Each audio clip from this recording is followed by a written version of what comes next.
Welcome back to the channel, guys. This is Ronnie Haskins. Today, we're going to be talking about used car prices, how to evaluate your vehicle, and what you should be looking at right now heading into the future. We don't have all the answers, but we're going to start a dialogue and discuss this with you. Please feel free to put your comments and what you're seeing in your area across the country. And if you don't mind, put what part of the country you're in. Like if you're in San Francisco or if you're in California, drop that in the comments and let us know what the car prices look like for you. But we're going to talk about all that stuff right now.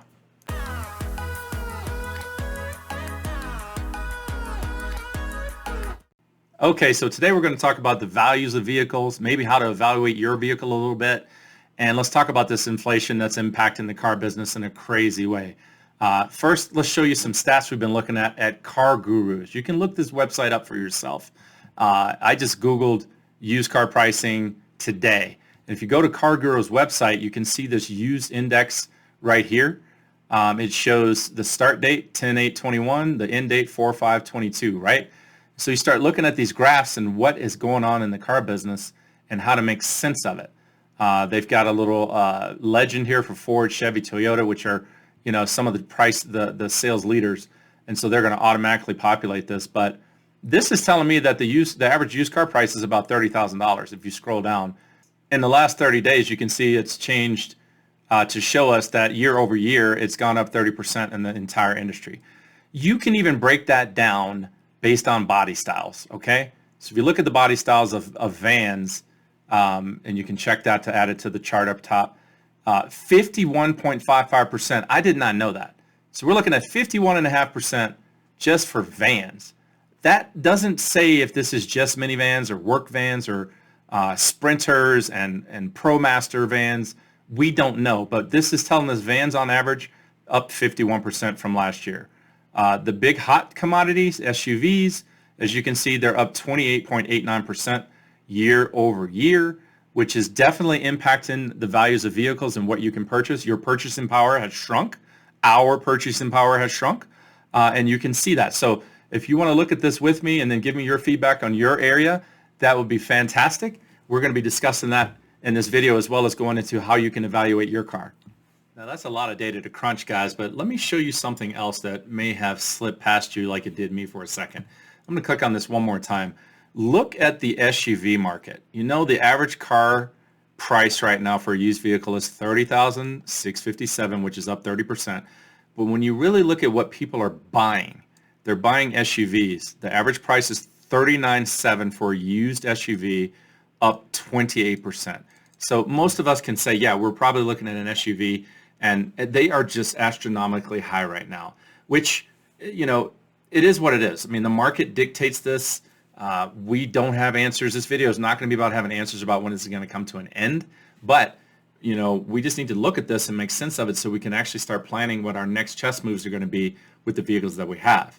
So let's start with evaluating your car. I'm going to give you a few tools that you can use to evaluate your own vehicle so you can assess your situation in case something happens. Okay, so let's look at an example. Let's look at a 2019 Infiniti QX50. This is your average, maybe we would call it like a mid-range luxury vehicle, but we're going to look at this value of this vehicle. So for yourself, write down NADA.com. So you can go to NADA Guides. It's run by J.D. Powers now, so that might be something you could look at. And there's other websites you can use as well, like Edmunds, Kelley Blue Book. All of these are just a guide. Keep that in mind. They're just a guide. They don't mean like this is exactly what your car is worth, because in some cases these vehicles are worth more. But you should know this for some specific reasons. Like let's say you get into an accident, your car gets totaled, and the insurance company is telling you what your vehicle is worth. Wouldn't you like to look it up yourself so you could get yourself a baseline to tell you what you're looking at as far as your own value? So let's take a look at this website. This is NADA through J.D. Power. We're looking at a 2019 Infiniti QX50 all-wheel drive. And we just put, for argument's sake, we put in 28,000 miles on this vehicle. So when you look at this, it gives you some numbers, right? Average trade-in value of $29,875 and clean retail value of $34,000. So a lot of you may be thinking, well, I'd pay that price, $34,000. Well, maybe. What we don't know is what they're doing on the market. So you have to find other places to look at these vehicles.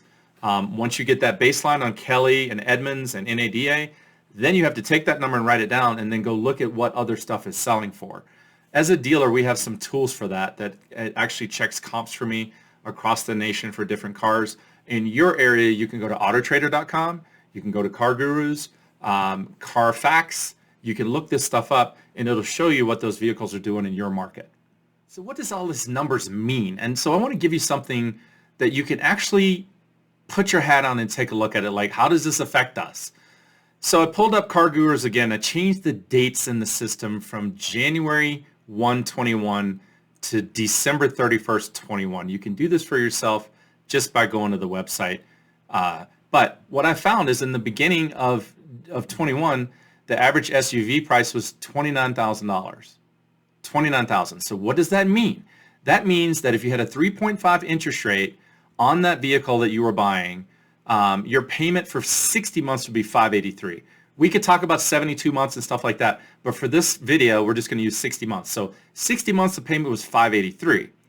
The end of the year, we get to 2021 December, right after Christmas, the cars are already at $39,000. So there's been a $10,000 swing in 1 year just for the SUV market. Once again, what does that mean, Ronnie? Well, what it means is the same car, same interest rate, 60 months, the payment is $779. So $780 a month versus $580 a month. The payment's gone up $200 in 12 months and it's continuing to climb. So that's what all of this information means. Our buying power has decreased. Our income and wages have not gone up to match the stuff. And so planning, like I always preach in these videos, is more and more important. Checking your insurance and make sure you've got the right coverages, because if something happens, you know what? You can't buy an SUV for the same amount of money that you bought one 5 years ago. Now, I also want to point out that you look over my back, we're in a new office now. Pretty soon we're going to do a video on this office. We just purchased the building. We're going to walk you through this place, and we're going to do some more stuff with brokers. If you think this information is helping you and delivering value, please take a second, subscribe to the channel, and ring the bell. That way you'll be notified every time we go live or we drop new videos. Thanks for tuning in, guys. I hope this was helpful. Have a great day.